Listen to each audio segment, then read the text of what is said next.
Ce sera l'un des moments les plus sensibles des Jeux Olympiques de Paris en matière de sécurité. Ce mercredi, après-demain, 21h, quand sera sifflé le coup d'envoi du match de foot entre les sélections masculines du Mali et d'Israël, les athlètes israéliens qui ne seraient pas les bienvenus à Paris, selon le député insoumis Thomas Porte, qui a ajouté que les soutiens aux criminels de guerre israéliens ont du sang sur les mains.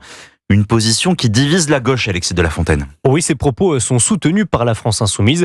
Ce matin encore, invité de la grande interview sur Europe 1 et CNews, Manuel Bompard a défendu son camarade Thomas Porte. Oui, un événement comme celui des Jeux Olympiques permet de utiliser en quelque sorte un moyen de pression diplomatique à l'égard d'un gouvernement qui mène, il me semble quand même important de le rappeler, à l'égard de la population palestinienne, des actions qui sont des actions inacceptables et encore une fois qui ont été pointées du doigt par les instances internationales.